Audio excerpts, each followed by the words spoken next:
নমস্কার বন্ধুরা, নিয়ে চলে এলাম কলকাতা এফএফ টিপস। 26/2/2026 গেম দেখার আগে আমরা দেখে নেব 25 তারিখ কোন গেম পাস পেয়েছিলে। 1 থেকে 4-এর মধ্যে 1 পাস, 1 থেকে 6-এর মধ্যে 1 পাস। এটা এখনও বাকি আছে বন্ধুরা, আশা করি পাস পেয়ে যাবে। 5 থেকে 8-এর মধ্যে 9 কিন্তু পাস পেয়ে গেছো।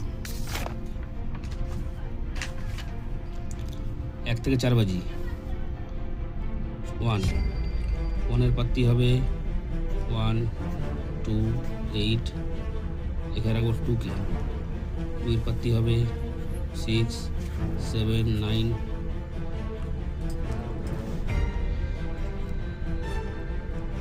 2, 3, 6। এখানে 2-এর পাত্তি হবে 3, 9, 0। এখানে রাখবো 7কে। 7-এর পাত্তি হবে 1, 7, 9, 3, 4, 0।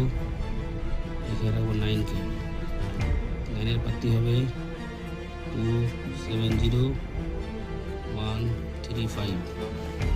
তার আগে বন্ধুরা তোমরা লাইক করো, কমেন্ট করো, শেয়ার করো। 1 থেকে 6 বাজি 1 থেকে 6 বাজি থাকবে 1, 2, 7। 1 থেকে 8 বাজি 1, 2। যারা পাত্তি প্লে করো 1-এর পাত্তি, 2-এর পাত্তি, 7-এর পাত্তি, এরকম নিয়ে পাত্তি প্লে করবে। 1 টাইম পাস নেবে, খেলা বন্ধ করে দেবে। 1 টাইম করে পাস, খেলা বন্ধ। দেখা হচ্ছে বন্ধুরা পরে একটা ভিডিওতে। তোমার লাইক কমেন্ট শেয়ার করে পাশে থেকো।